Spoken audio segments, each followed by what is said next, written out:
Hey, hey, hey, everybody! It's season 10 and we're back with some RuPaul Drag Race season 10 reviews! Everybody's outfit seems to be inspired from neon this time. That seems to be, you know, like for All Stars we had gold, and then for Meet the Queens season 10 it seems to be neon. So, without further ado, let's crack on. Our first queen is Aquaria. She's 21 and from New York. She's come in a 3/4 length coat, yellow skirt, a yellow boot, long black gloves, and then some really cute matching heels. Now, I like a performing queen, and I've seen Aquaria live, and she brings it to the stage. She's definitely going to be one to watch, and she's Sharon Needles' drag daughter. Woo! Next up, we have Asia O'Hara. Asia is from Dallas, Texas, and says that she's 30. She doesn't tell us exactly how old she is, which, you know what, I'm 35 this year, and I don't think that's that big a deal. Anyway, she's in a sort of spray painted catsuit, which is then embellished with all diamantes and crystals, and then this kind of blue string coming across it. Really beautiful. Her wig reminds me of the sorcerers from He-Man. Next up, we've got Blair St. Clair, and she's from Indianapolis, and she's 22, so she's just a baby. Now, I know another Blair, and weirdly, they have a very similar sort of 50s style. Miss Blair, she's always in that kind of retro 50s, 40s style stuff. She describes herself as a Broadway ingenue. Another New York queen next. We have Dusty Ray Bottoms, who is 29. Dusty Ray has an interesting style, like it's more avant-garde, it's slightly kind of punky almost, you know, and she's got the circles on her eyebrows instead of having eyebrows, which she said she's drawn them that way because she never really learned how to draw eyebrows. Okay. She also describes herself as a bit of a Broadway girl, but with a twist. She's wearing a cute little pink jacket with some detail on the shoulders, a skirt that's yellow, and then got like ties at the side, and then thigh-length boots. Cute. Next up, we have Eureka O'Hara. Now, we all know Eureka. She was in season 9, and then she damaged her leg, and so she's come back.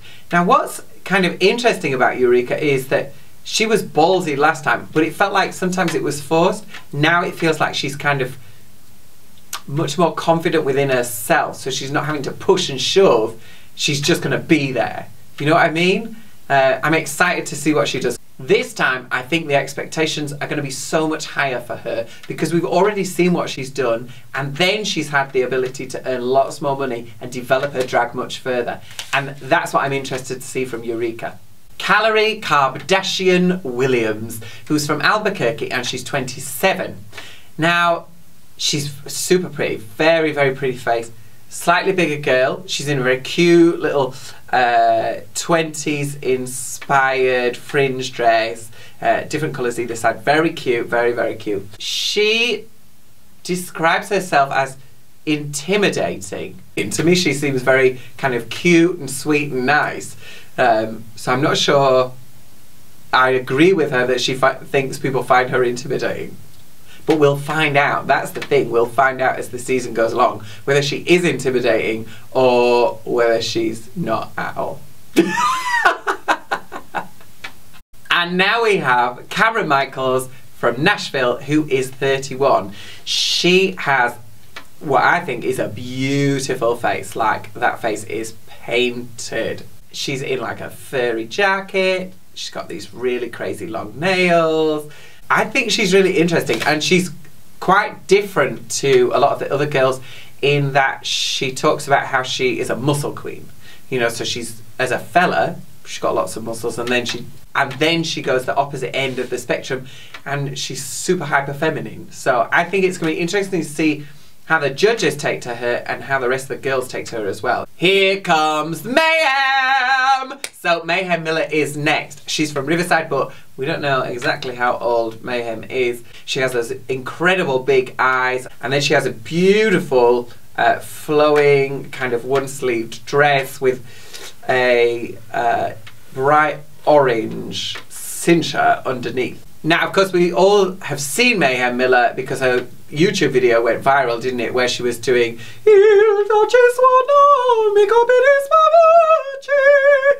where she was doing the Blue Woman from Fifth Element.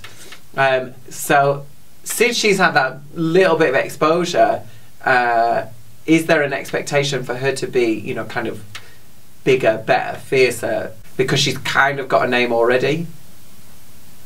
Now we're back to New York. I mean, how many girls have we got to get from New York? There are so many girls from New York in this season. Miz Cracker is our next contestant.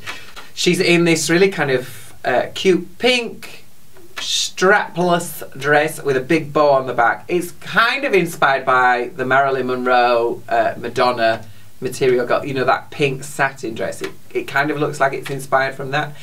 Now the thing with Miz Cracker is she says that she is the sharpest wit that's ever been in the workroom, and she specifically names Bianca Del Rio, you know, saying that she should have finished high school. Like, I can't help but feel like you're setting yourself up for a fall already, because out of everybody in Drag Race, for me, the one person who's kind of really broken away from it and is no longer a Drag Race queen, it's Bianca. You know, she's kind of achieved more than anybody else. So I think in order for you to compare yourself with her, you have really got to be the shit. So, you know what? If she is, fair dues. I'm looking forward to seeing what you're bringing. If she's not, okay. And now we have Monet Exchange. She's from the Bronx and she's 27. And you know what? She's giving me what a lot of the others aren't, which is personality. I don't know whether it's the person who was interviewing was dry as toast or what, but most of the other girls are really sounding very bored when they're talking, and they're taking it all very, very seriously. Oh, come on, it's drag, liven up. Jeez, the whole thing about being a drag queen is it's supposed to be about personality, about being a show. So Monet Exchange is giving me a bit of that. You know, the fact that she's saying, I'm a real woman, you would see me walking down the streets in Harlem. Like, obviously we're not going to see anybody walking down the streets in a blue catsuit with bright blue hair. Like, that's just not going to happen. So I'm getting a little bit of the comedy from her, which is what I'm wanting. I'm wanting somebody who is going to make me laugh. Next we have Monica Hart, who is from Kansas City. And you know what? She's another one who's bringing the personality. She's got this really cute little fur on, cute little top, enormous nails.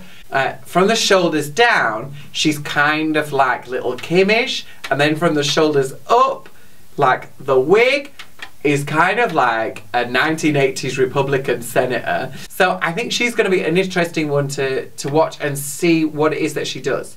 Vanessa, Vanjie, Mateo is up next. Now, she's 25, we don't know where she's from. She sounds really bored, like really bored. But I've never experienced somebody who sounds quite as bored as that and yet speaks so quick. She's like a machine gun. This is your first opportunity for people to get to know you and experience you and meet you. And you sound bored, girl. You sound bored. Wake up, Pearl, wake up. She is, however, doing one of the things that I kind of expect from a queen, that their name sort of describes what it is that you're gonna get. You know, she's called Vanjie, and her style is very, very that. We are on to our penultimate, hey, there's a big word for you, penultimate contestant. And it's the Vixen. And she is from Chicago and she's 27. So she's in a catsuit. Now, there's nothing really that special about the catsuit. I've got it myself. It's literally hung up in the wardrobe out there. She's done the thing and I'm not into it. Like, I'm not into it at all. where you don't wear any tits. Like, I think in certain outfits you can get away with it. In a catsuit, you need to create the shape. If you don't do that, then actually all it reads as is boy. Again, this is your introduction to everybody, and I kind of think that that's not quite good enough. You know, there should be a little bit more effort gone into this. So hopefully she does better for the rest of the show. I love New York. It's a good job as well, because our next queen and final queen is from New York. Yuhua Hamasaki is 27. And I've got to be honest, she's probably got my favourite outfit on out of everybody. It's really cute, you know, it's got the shoulders, and then it's like a little leotard thing, and then the skirt around it. I just think it's super cute, and she's really thought about it. She's got some matching glasses, and her hair complements it really, really well. She bills herself as a comedy queen, and another one who is very, very confident in their skills. Good.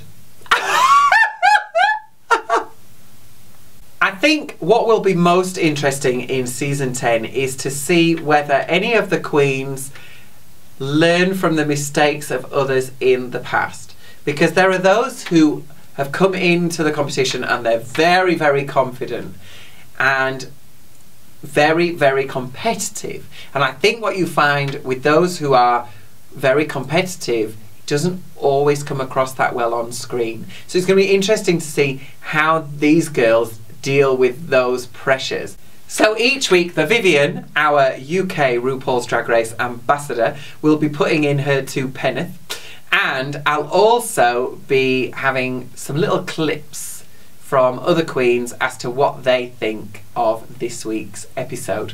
Thanks for watching. Don't forget to subscribe and tune in next week. See you later. Bye!